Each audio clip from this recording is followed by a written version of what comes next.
আমরা ফটোশপে এই ছবিটির ব্যাকগ্রাউন্ড রিমুভ করব। রিমুভ ব্যাকগ্রাউন্ড ক্লিক করি, তাহলে দেখতে পাচ্ছি আমাদের ব্যাকগ্রাউন্ড সঠিকভাবে রিমুভ হয়নি। আমরা কন্ট্রোল জেড দিয়ে ব্যাক করব। অবজেক্ট সিলেকশন টুল ক্লিক করে সিলেক্ট সাবজেক্ট ক্লিক করব।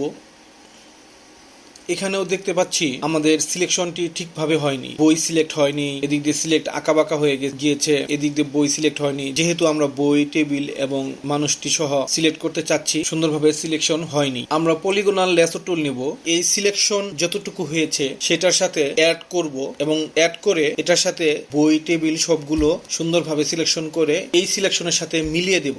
আমরা এখান থেকে পলিগোনাল ল্যাসো টুল নিব, নেওয়ার পর এখান থেকে যদি আমরা সিলেকশন অ্যাড করার চেষ্টা করি, আমরা যদি এখানে ক্লিক করি, দেখা যাচ্ছে যে আমাদের পলিগোনাল ল্যাসো টুল সিলেকশন হয়েছে, কিন্তু বাদ বাকি আমাদের পূর্বের যে সিলেকশন ছিল ওটার সাথে এই সিলেকশন যোগ হয়নি। তো প্রবলেমটা হওয়ার পিছনে কারণ হচ্ছে আমরা পলিগোনাল ল্যাসো টুল প্লাস করিনি। প্লাস আমরা কিভাবে করব?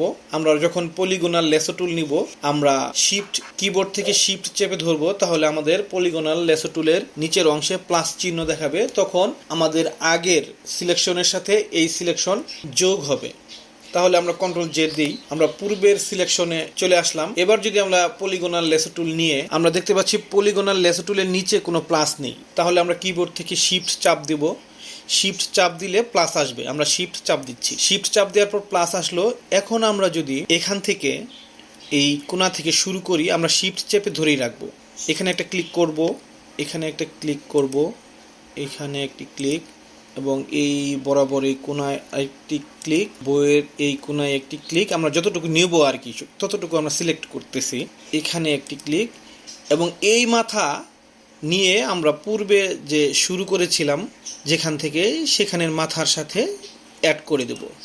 তাহলে আমরা এখন দেখতে পাচ্ছি আমাদের সিলেকশন খুব সুন্দরভাবে সাবজেক্ট, বই, টেবিল সবগুলোকে নিয়েই খুব সুন্দরভাবে সিলেকশন হয়েছে যতটুকু আমরা চেয়েছিলাম। এখন আমরা যদি এখান থেকে মাস্ক ক্লিক করি, তাহলে আমরা দেখতে পাচ্ছি আমাদের খুব সুন্দরভাবে ব্যাকগ্রাউন্ড রিমুভ হয়ে গিয়েছে, এবং টেবিল, বই এবং সাবজেক্ট যে স্টুডেন্ট ছিল টোটালি আমরা ব্যাকগ্রাউন্ড রিমুভ করে নিতে পেরেছি।